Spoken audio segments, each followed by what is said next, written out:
Hi guys, welcome back to my channel. இன்றைக்கி நம்ம இந்த வீடியோவில் தாமஸ் வாய்ட் எழுதின ரிமெம்பரன்ஸ் அப்படின்ற போம் பற்றி தான் பார்க்க போகிறோம். இது நம்ம பிஜிடிஆர்பி சிலபஸில் ஓல்டு சிலபஸ்லேயே இருந்தது. ஆனால் அதில் வந்து வேறு ஒரு நேமில் இருந்திருக்கும். இப்போ வந்து ரிமெம்பரன்ஸ் அப்படின்ற நேம் மாற்றிருக்காங்க. ஸோ இது வந்து ரொம்ப சின்ன போம் தான், ரொம்ப ஈஸியான போம் கூட. இப்போ வாங்க நம்ம டேரெக்டாக வீடியோக்குள்ளே போயிடலாம். ஃபர்ஸ்ட் வந்து இந்த போம்குள்ளே போகிறதுக்கு முன்னாடி இதோட இன்ட்ரொடக்ஷன் நம்ம பார்த்துடலாம். இந்த இன்ட்ரொடக்ஷன் பார்த்திங்க அப்படின்னா இது வந்து இயாம்பிக் பென்டாமீட்டரில் எழுதியிருக்காங்க. ஃபர்ஸ்ட் திங், நம்ம இயாம்பிக் பென்டாமீட்டர்னால் என்னன்னு நமக்கு தெரிஞ்சிருக்கணும். இப்போ ஒரு லைன் எடுத்துக்கிட்டிங்க அப்படின்னு பார்த்திங்கன்னா அதில் வந்து ஒரு வீக் சிலபிள் இருக்கும், தென் ஒரு ஸ்ட்ராங் சிலபிள் இருக்கும். இதை வந்து நம்ம ஒரு ஃபூட் அப்படின்னு நம்ம சொல்லுவோம். ஸோ இதே மாதிரி 5 ஃபீட் இருக்கணும், சரிங்களா? அப்போ ஒரு லைனில் வந்து 5 ஃபீட் இருக்குது அப்படின்னா ஒரு ஃபூட் வந்து என்ன பண்ணியிருக்கு, ஒரு வீக் சிலபிள் ஒரு லாங் சிலபிள். ஸோ 2 இது கண்டெயின் பண்ணியிருக்கு. ஸோ அப்படிங்கும்போது 5 ஃபீட் பார்த்திங்கன்னா 10 இருக்கும். ஸோ அந்த 10 வந்து பென்டா அப்படின்னு நம்ம சொல்லுவோம், சரிங்களா? ஸோ இந்த 5 ஃபீட்டை வந்து இயாம்பிக் அப்படின்னு நம்ம சொல்கிறோம். ஸோ இதனால தான் வந்து இயாம்பிக் பென்டாமீட்டர் அப்படின்னு சொல்கிறோம். ஸோ இந்த ஃபார்மேட்டில் தான் இந்த போம் எழுதியிருப்பாங்க. தென் இதோட ஸ்டான்ஸா ஃபார்ம் அப்படின்னு பார்த்தோம்னா ரைம் ராயல் தான் வந்து இதோட ஸ்டான்ஸா ஃபார்ம். இதை வந்து வேறு என்ன வேர்டில் சொல்லலாம் அப்படின்னு பார்த்தீங்கன்னா 3 செப்டெட்ஸ் அப்படின்னு சொல்லுவாங்க. 3 செப்டெட்ஸ் அப்படின்னா வந்து வேறு ஒன்றும் கிடையாதுங்க. 7 லைன்ஸில் இருக்கக்கூடிய 3 பேசேஜஸ், 3 ஸ்டான்ஸால் 7 லைன் கண்டெயின் ஆகிருக்கணும். அதை தான் வந்து 3 செப்டெட்ஸ் அப்படின்னு சொல்லுவாங்க.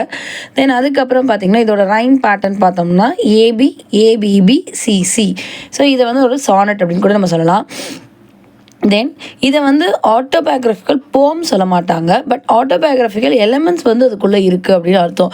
ஆட்டோபயோகிராஃபி போலம் அப்படின்னா வந்துட்டு என்னென்னா ஃபுல் போமே வந்து ஃபுல் ஆட்டோபயோகிராஃபியை கண்டெயின் பண்ணியிருக்கணும். பட் இது அப்படி கிடையாது. அவரோட வாழ்க்கை வரலாறுல ஒரு இன்சிடெண்ட்டை மட்டும் கார்னர் பண்ணி அந்த இன்சிடெண்ட்டை அவர் டேரெக்டாக சொல்லாமல் இன்டேரக்டாக சொல்லியிருப்பார். ஸோ அதனால் ஆட்டோபயோகிராஃபிக்கல் எலமெண்ட்ஸ் இதுக்குள்ளே இருக்குது அப்படின்னு நம்ம சொல்லலாம். ஸோ நம்மளுக்கு வந்து வாய்ட் பற்றி நல்லா தெரியும். இங்கிலாந்துலேருந்து இட்டாலி போய் அங்கே இட்டாலியில் ரொம்ப ஃபேமஸாக இருந்த சானட்டோ அப்படின்ற ஒரு ஃபார்மை வந்து இங்கே இங்கிலாண்டில் வந்து ரொம்ப பாப்புலராக இன்ட்ரடியூஸ் பண்ணவர் அவர் தான் அப்படின்றது நம்ம எல்லாருக்குமே நல்லா தெரியும். ஸோ இவர் வந்து ஒரு என்ன சொல்கிறது, இங்கிலாண்டில் இட்டாலி வந்து ஒரு அரசு தூதராக தான் அவர் போயிருந்தார். ஸோ அந்த மாதிரியான ஒரு ரெப்யூட்டடான ஒரு பிளேஸில் தான் அவர் இருந்தார் அப்படின்றது நமக்கு நல்லாவே தெரியும். ஸோ அந்த டைமில் யார் கிங்காக இருந்தாங்க அப்படின்னு பார்த்தோம்னா ஹென்ரி 8. ஸோ அவர் தான் வந்து கிங்காக இருந்திருக்கார். இப்போது கதை என்னன்னு பார்த்தீங்கன்னா ஒயிட்டோட ஒய்ஃப் வந்து என்ன பண்ணியிருப்பாங்கன்னா வேறு ஒருத்தரோட இல்லீகல் அஃபேரில் இவரை விட்டு போயிருப்பாங்க. ஸோ அதே டைமில் ஹென்ரி 8ஓட ஒய்ஃபான ஆனி போலன் அப்படின்றவங்க வந்துட்டு என்ன பண்ணியிருப்பாங்கன்னா ஒயிட்டோட ஒரு இல்லீகல் ரிலேஷன்ஷிப்பில் இருந்திருப்பாங்க, சரிங்களா? ஸோ இதை தான் வந்து அவர் வந்து இந்த போமில் இன்டேரக்டாக வந்து மென்ஷன் பண்ண போகிறாரு. இவங்களோட ரிலேஷன்ஷிப் எப்படி இருந்துச்சு, இவர் கூட இருக்கும்போது ஆனி வந்து எப்படி ரியாக்ட் பண்ணாங்க, ப்ளஸ் வெளியில் வரும்போது குவீனாக வெளியில் வரும்போது அவங்க எப்படி ரியாக்ட் பண்ணாங்க அப்படின்ற மாதிரியான விஷயங்கள் தான் இதில் டிஸ்கஸ் பண்ணியிருப்பார். இதை வந்து ஜென்ரல் டேர்மில் தான் அவர் வந்து சொல்லியிருப்பார். இப்போ நம்ம டேரெக்டாக போம் லைன்ஸ்க்கு போயிடலாம். First line, they flee from me that sometimes did me seek. So இந்த இடத்துல தே அப்படின்றது வந்து நான் ஆல்ரெடி சொல்லிட்டேன், ஆனி போலனில் தான் குறிக்கும். அதாவது வந்து ஷீ அப்படின்னு மென்ஷன் பண்ணுறதுக்கு பொதுவாக அவங்க என்ன பண்ணியிருக்காங்க, நம்மளுக்கு தே அப்படின்னு சொல்லிட்டு ஜென்ரல் ஃபார்மேட்டில் இங்கே கொடுத்துருக்காங்க. ஸோ தே யாரை டினோட் பண்ணும் அப்படின்னு கேட்டாங்கன்னா ஷீயை தான் டினோட் பண்ணும், அந்த குவீனை தான் டினோட் பண்ணும், ஓகேங்களா? Flee from me, so far away. So என் கூட வந்து ரொம்ப தூரம் போயிட்டாங்க அவங்க, ஓகேங்களா? என் பக்கத்தில் இருந்து ரொம்ப தூரம் போயிட்டாங்க. That some time did me seek, ஆனால் கொஞ்சம் டைமில் வந்து அவங்க என்ன பண்ணுவாங்க, என்னையே தேடுவாங்க அப்படின்னு சொல்லியிருக்காங்க. With naked foot stalking in my chamber. So எப்போது வந்து அவங்க தேடுவாங்க அப்படின்னு பார்க்கும்போது பார்த்திங்கன்னா அவங்க நிறைய டைம், ஸ்டாக்கிங் அப்படின்னா வந்துட்டு இந்த திருட்டுத்தனமாக வருவாங்கள்ல, அந்த லவ் பண்ணுற அந்த டைமில் பார்த்திங்கன்னா நிறைய பேர் வந்துட்டு திருட்டுத்தனமாக போய் பார்ப்போம். ஸோ யாருக்கும் தெரியாமல் செய்கிறது, அந்த மாதிரியான விஷயத்தை தான் வந்து நம்ம ஸ்டாக்கிங் அப்படின்னு சொல்லுவாங்க. ஸோ இவங்க அந்த திருட்டுத்தனமாக என்னோட சாம்பருக்கு வருவாங்க. அந்த டைமில் அவங்க எப்படி இருப்பாங்க அப்படின்னா with naked food. So naked food அப்படின்றது வந்து 2 விஷயத்தை டினோட் பண்ணோம். ஒன்று வந்து ஒரு பெரிய குவீன் அப்படிங்கும்போது அவங்க நடக்கிற பாதையில் பூமலர் முதற்கொண்டு போட்டிருப்பாங்க. ஸோ அந்த இடத்துல வந்து அவங்க ஒரு செப்பல் கூட இல்லாமல் வெறும் காலில் வர்றதையும் சொல்லியிருப்பாங்க. பட் இன்டெப்த் மீனிங் என்ன அப்படின்னு பார்த்தோம்னா உச்சந்தலையிலேருந்து உள்ளங்கால் வரைக்கும் எந்த ஒரு ட்ரெஸ்மே இல்லாமல் இருக்கிறது. ஸோ அந்த அளவுக்கு அவங்களோட ரிலேஷன்ஷிப் வந்து எப்படி இருந்ததுன்னா ரொம்ப நெருக்கமாக இருந்தது அப்படின்றத அவங்க நோட் பண்ணியிருப்பாங்க. Then I have seen them gentle tame and மீக்.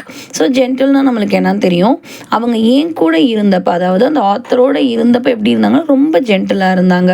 ரொம்ப டேம் அப்படின்னா வந்துட்டு பழக்கப்படுத்தின ஒரு விஷயம். ரொம்ப பழக்கப்பட்டவங்க நம்ம கூட எப்படி இருப்பாங்க அந்த மாதிரி இருந்தாங்க. ஒரு குவீன் அந்த மாதிரிலாம் இல்லாமல் ரொம்ப பழக்கப்பட்ட நம்மளோட என்ன சொல்கிறது, நார்மல் ஃப்ரெண்ட் மாதிரி ரொம்ப நம்மளுக்கு பழக்கமாயிடுச்சு அப்படின்ற மாதிரி தான் இருந்தாங்க. மீக் அப்படின்னா வந்துட்டு ரொம்ப கைண்டாக இருந்தாங்க. சரிங்களா? ஸோ இதெல்லாம் வந்து உங்களுக்கு மீனிங்ஸில் கேட்கலாம். ஸோ மீக் அப்படின்றது வந்து அவங்க ஏன் கூட இருக்கும்போது எப்படி இருந்தாங்க, ஐ ஹவ் சீன் தெம். நான் வந்து அவங்கள பார்க்குறச்ச அவங்க எப்படி இருப்பாங்க அப்படின்னா ரொம்ப ஜென்டிலாக இருப்பாங்க, ரொம்ப பழக்கப்பட்டவங்கள மாதிரி இருப்பாங்க, அதே மாதிரி ரொம்ப கைண்டாகவும் இருப்பாங்க. But that now are wild. But இப்போ எப்படி இருக்காங்க அப்படின்னு பார்த்தீங்கன்னா வெளியில் போயிட்டாங்க. ஸோ இது வந்து இந்த 3 லைனும் பார்த்தீங்கன்னா இவர் கூட இருந்தப்போ எப்படி இருந்தாங்க அப்படின்றத டிஸ்கிரைப் பண்ணியிருக்கோம். தென் அதுக்கு அடுத்த லைன் பார்த்தீங்கன்னா அவங்கள விட்டு வெளியில் போகும்போது எப்படி இருந்தாங்க அப்படின்றத டிஸ்கிரைப் பண்ணியிருக்கோம். So that now are wild, இப்போ எப்படி இருக்காங்க, ஒரு குவீனாக, ஒரு அப்படியே அந்த கர்வத்தோட அந்த ஒரு இதோட வெளியில் போயிருப்பாங்க.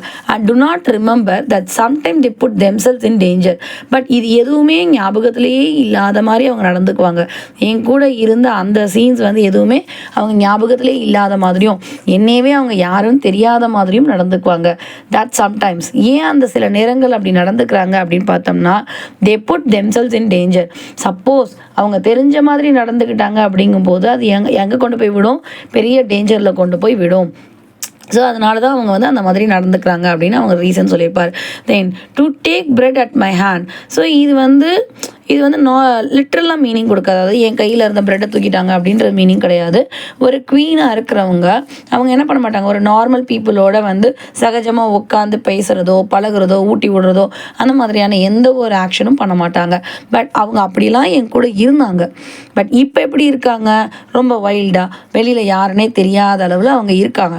இது சப்போஸ் என் கூட இருந்தப்போ எப்படி இருந்தாங்களோ அதையெல்லாம் நான் ஞாபகப்படுத்துகிற மாதிரி அவங்க நடந்துக்கிட்டாங்கன்னா நாங்கள் 2 பேருமே ஒரு மிகப்பெரிய டேஞ்சரில் போய் முடியும். அதை தவிர்க்கிறதுக்காகவே தான் அவங்க அப்படி நடந்துக்கிறாங்க அப்படின்றதையும் அவரே சொல்லியிருப்பார். And now they range busily seeking with a continual change.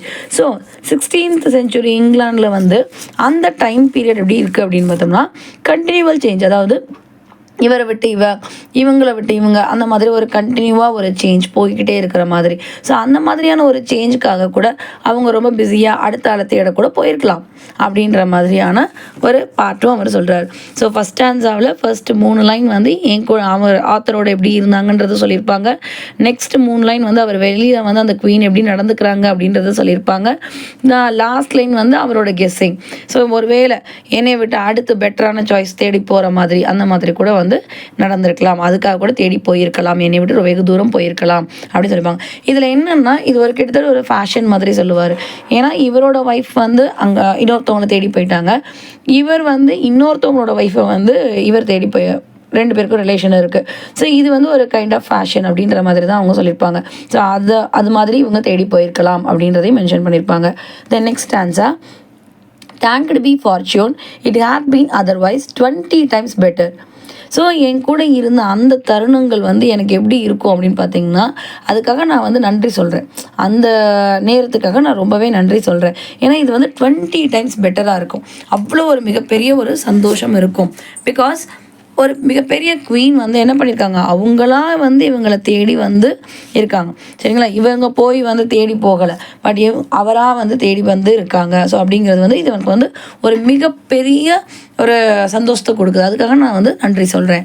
But once in special, அதுலேயே எனக்கு ஒரு அவங்க என் கூட இருந்த டைம்லேயே ஒரு மிகப்பெரிய விஷயந்தான், அதில் ஒரு ஸ்பெஷல் ஈவெண்ட் எனக்கு இருக்குது. இன் தின் ஆரே. ஸோ ஆரே அப்படிங்கிறது வந்து நமக்கு நல்லா தெரியும், ஒரு ட்ரெஸ்ஸை குறிக்கும். சாசரோட கேண்டர்பரி டேல்ஸில் கூட நிறையா யூஸ் பண்ணியிருப்பார். ஸோ ஆரே அப்படின்றது ஒரு தின்னான ஒரு ரொம்ப லைட்டான ஒரு ட்ரெஸ், ஒரு ஸ்கின் ட்ரெஸ் மாதிரி. After a pleasant guys. So guys அப்படிங்கிறது வந்து இந்த இடத்துல வந்து ஒரு அப்பியரன்ஸ் அப்படின்னு சொல்லலாம். ஸோ அந்த மாதிரியான ஒரு ப்ளசண்ட்டான ஒரு அப்பியரன்ஸில் வந்து அவங்க என்ன இருக்காங்க, ஒரு ஸ்கின் ட்ரெஸ்ஸில் மாதிரி ஒரு தோற்றத்தில் அவங்க ரொம்ப அழகாக வந்து தோற்றம் அளித்தாங்க. when her loose gown from her shoulders did fall. So அது இப்போ வந்து அவங்க என்ன பண்ணியிருக்காங்க, ஒரு லூஸான ஒரு கெவுன் வந்து வேர் பண்ணியிருக்காங்க. ஸோ அது வந்து என்ன ஆயிடுச்சு, அவங்களோட ஷோல்டர்லேருந்து கொஞ்சம் வந்து விலகி போனது, அது அப்படியே வந்து ஃபால் ஆகி கலண்டுருச்சு.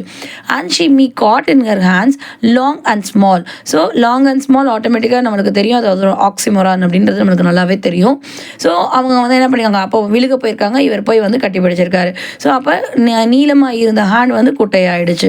தேர் with all sweetly did me kiss. So அந்த டைமில் அவங்க வந்து கிஸ் பண்ணியிருக்காங்க. Then and softly said dear heart how like you this. So இதை வந்து நீ வந்து எந்த அளவுக்கு விரும்புகிற அப்படின்னு ஒரு கொஷின் கேட்டாங்க. ஸோ அந்த இன்சிடென்ட் எப்பயுமே வந்துட்டு மேக்ஸிமம் வந்து செக்ஷுவல் ரிலேஷன்ஷிப் முன்னாடி இருக்கக்கூடிய ஒரு ரொமான்ஸ் வந்து ஒரு எதிர்பார்க்கக்கூடியது, ஒரு ரசிக்கக்கூடிய விஷயமா வந்து அவர் வந்து போர்ட்ரே பண்ணியிருப்பார் இந்த இடத்துல. So dear heart how like you this, இந்த மாதிரி ஒரு சாஃப்டான வாய்ஸில் அவங்க ஒரு கொஸ்டின் கேட்டாங்க. ஸோ அந்த இன்சிடெண்ட் வந்து எனக்கு எப்படி இருக்குது, ரொம்பவே வந்து மறக்க முடியாத ஒரு ஸ்பெஷல் ஈவெண்ட்டாக அமைகின்றது அப்படின்ற மாதிரி அவர் சொல்லியிருப்பார். Next third stanza, it was no dream. நான் வந்து கனவெல்லாம் காங்கல, ஏன்னா ஒரு மிகப்பெரிய குவீன் வந்து என் கூட இருந்தாங்க அப்படிங்கிறதெல்லாம் வந்து ஒரு பெரிய ட்ரீமாக தான் இருக்கணும். ஸோ நான் கனவெல்லாம் காங்கல. ஐலே ப்ராட் பேக்கிங், என் கண்ணெல்லாம் வந்து ரொம்ப அப்படியே கண்ணை திறந்து முழிச்சு தான் இருந்தேன். But all is turned. But இப்போ எப்படி ஆகிடுச்சு, எல்லாமே வந்து மாறி போயிடுச்சு. தரோ மை ஜென்டில்னஸ், எல்லா ஜென்டில்னஸ் எல்லாமே மாறி போச்சு. என் கூட இருந்தப்போ இருந்த அந்த ஜென்டில், அந்த கைண்ட், அந்த எல்லாமே இப்போ வந்து எப்படி இருக்குது, மாறி போச்சு. Into a strange fashion of forsaking. So இது வந்து எப்படி சொல்கிறாங்க அப்படின்னா, ஒருத்தர் விட்டு ஒருத்தர் போகிறதெல்லாம் வந்துட்டு ஒரு ஃபேஷன், ஒரு ஸ்ட்ரேஞ்சான ஒரு ஃபேஷன் அந்த டைமில். ஸோ அந்த மாதிரி போயிடுச்சு. And I have leave to go of her goodness. So அவங்க வந்து அவங்களோட நன்மையை தேடி தான் அவங்க போயிருக்காங்க, சரிங்களா. ஸோ அதை வந்து நம்ம மென்ஷன் பண்ண வேண்டியது இங்கே இருக்குது. And she also to use newfangleness. So newfangleness அப்படின்றது வந்து நியூ ஃபேஷன், இல்லைனா ஒரு நியூ ட்ரெஸ். இப்போ ஒரு ட்ரெஸ் போடுறோம், அது பழசாயிடுச்சு அப்படின்னா ஆட்டோமேட்டிக்காக நியூ ட்ரெஸ் வாங்கிடுறோம். அதே மாதிரி தான் இதுவும். ஒருத்தர் வந்து ஒரே இடத்துல இருக்க மாட்டாங்க, தென் அவங்க வேணாம் அப்படின்னா நெக்ஸ்ட் பர்சன் அந்த மாதிரி போகிறது வந்து ஒரு new kind of fashion. And she also to use. So அவளும் வந்து அதவே வந்து எடுத்துக்கொண்டாள். But since that I so kindly I am served. But அப்போ இருந்து இப்போ வரைக்கும் என் கூட இருந்த அந்த தருணங்கள் இருக்குது பார்த்தீங்களா. ஸோ அதுக்கு வந்து அதை என்னால் வந்து என்ன பண்ண முடியாது, எடுத்துக்கிறோம். I would feign know what she hath deserve. அவள் வந்து எதற்கு டிசர்வ் ஆனவள் அப்படின்னு சொன்னால், நான் வந்து ரொம்ப ப்ளீஸ் பண்ணுறேன். என் கூட இருந்தப்போ ரொம்ப கைண்டாக இருந்தாங்க, இப்போ வந்து என்னது, வெளியில் போனதுக்கப்புறம் தெரியாத மாதிரி நடந்துக்கிறாங்க. பட் அந்த குவீன் அப்படின்ற அந்த போஸ்ட்டுக்கு அவள் டிசர்வ் ஆனவள். என்னை தெரியாதுன்னு சொல்லி இப்போது இருக்கக்கூடிய அந்த பொசிஷனுக்கு அவள் டிசர்வ் ஆனவள் அப்படின்னு சொல்லிட்டு அவங்கள திட்டலை கொள்ளலை. பட் இருந்தாலும் இருக்கிற சுச்சுவேஷனை அப்படியே வந்து எக்ஸாக்டாக அவர் வந்து சொல்கிறாரு. பட் இதை டேரெக்டாக சொல்லாமல் இன்டைரக்டாக என்ன சொல்லியிருக்காரு, தே அப்படின்ற வார்த்தையில் மென்ஷன் பண்ணி அவர்கள் அப்படின்ற மாதிரி சொல்லியிருக்காங்க. கடைசியாக வந்து ஷீ ஹாஸ் டிசர்வ்ட் அப்படின்ற மாதிரி கொண்டு வந்து முடிச்சிருக்காரு. I hope so. நிறைய ஃபிகர்ஸ் ஆஃப் ஸ்பீச் இருக்குது. ஃபார் எக்ஸாம்பிளுக்கு இப்போ நீங்கள் ஃபார்ச்சூன் அப்படின்னு ஒரு வேர்ட் யூஸ் பண்ணியிருக்காங்க. அந்த ஃபார்ச்சூன் அப்படின்ற வேர்ட் வந்து பர்சானிஃபிகேஷன் 20 டைம்ஸ் அப்படின்னு கொடுத்துருக்காங்க. அது வந்து ஹைப்பர்போல், ஏன்னா ரொம்ப எக்ஸாஜரேட் பண்ணி அவர் சொல்லியிருப்பார். தென் அதுக்கப்புறம் பார்த்தீங்கன்னா ஃப்ளீ, மீ, சீக், இதை வந்து நம்ம என்னென்னு சொல்லுவோம் அப்படின்னா அசனன்ஸ் அப்படின்னு நம்ம சொல்லுவோம். தென் லாங் அண்ட் ஸ்மால் ஆல்ரெடி நான் சொல்லிட்டேன், இது வந்து ஒரு ஆக்சிமோரான். ஸோ இது எல்லாமே வந்து நம்மளுக்கு தெரிஞ்சிருக்கணும். லாஸ்ட் லைன் முடிகிறது பார்த்திங்கன்னா ஒரு க்ளோசிங் கப்லெட்டில் தான் முடிச்சிருப்பாங்க, ரைட்டுங்களா. ஸோ அதனால் வந்து இது ஒரு கைண்ட் ஆஃப் சானட் அப்படின்னு கூட நம்ம சொல்லலாம். தென் அதுக்கப்புறம் வந்து ஃபர்ஸ்ட் லைன்லேயே வந்து ஒரு தலைகீழாக சொல்கிறது, அதை வந்து ஆன்டிமெட்டபோல் அப்படின்னு சொல்லுவாங்க. ஸோ அதுவும் வந்து கைண்ட் ஆஃப் ஃபிகர்ஸ் ஆஃப் ஸ்பீச்சில் தான் வரும். ஸோ இந்த மாதிரியான எல்லா அஸ்பெக்ட்ஸ்லையும் நீங்கள் படிக்க வேண்டியது இருக்கும் பிஜிடிஆர்பிக்கு. இதில் இருக்கக்கூடிய ஃபிகர்ஸ் ஆஃப் ஸ்பீச் என்ன, ஒரு மைண்ட் மேப் மாதிரி போட்டு ரெடி பண்ணிக்கோங்க. இதில் எத்தனை கேரக்டர்ஸ் இருந்தாங்க, இதில் மேஜராக நீங்கள் படிக்க வேண்டியது எல்லாம் அப்படின்றது எல்லாத்தையுமே வந்து ஒரு மைண்ட் மேப் மாதிரி போட்டு நீட்டாக வந்து இதுக்கு ஒரு கேரக்டர் ஸ்கெட்ச் வரைஞ்சி நீட்டாக ஒரு மைண்ட் மேப்பில் போட்டு பிரிண்ட் பண்ணி வச்சுக்கோங்க. இதில் முக்கியமான லைன்ஸ் எல்லாமே ஒரு சைடில் எழுதி வச்சுக்கோங்க. இதெல்லாம் வந்து உங்களுக்கு லாஸ்ட்டில் வந்து ரிவிஷன் பண்ணும்போது ஹெல்ப்ஃபுல்லாக இருக்கும். ஐ ஹோப் ஸோ. இந்த போம் உங்களுக்கு தெளிவாக புரிஞ்சிருக்கும் அப்படின்னு நினைக்கிறேன். இந்த வீடியோ உங்களுக்கு ஹெல்ப்ஃபுல்லாகவும் இருந்திருக்கும்னு நான் நினைக்கிறேன். நம்ம யுத்திகா ட்ரேடர்ஸ் அப்படின்னு சொல்லி ஒரு சின்ன கம்பெனி மாதிரி ஆரம்பிச்சிருக்கோம். அதில் அது ஒரு ஃபுட் ரிலேட்டடான ஒரு கம்பெனி. அதில் யாரோ நீங்கள் பர்ச்சேஸ் பண்ணணும் அப்படின்னு நினச்சிங்கன்னா நீங்கள் பர்ச்சேஸ் பண்ணிக்கலாம். அதில் ஏபிசி மார்ட்டில் இருந்து உங்களுக்கு பாசிப்பயிறு உரண்டை வரைக்கும் இருக்குது. அதுக்கான லிங்க் நான் டிஸ்கிரிப்ஷனில் கொடுத்துருக்கேன். நீங்கள் அதை கிளிக் பண்ணி டேரெக்டாக ஆர்டர் பண்ணிக்கலாம். தேங்க்யூ.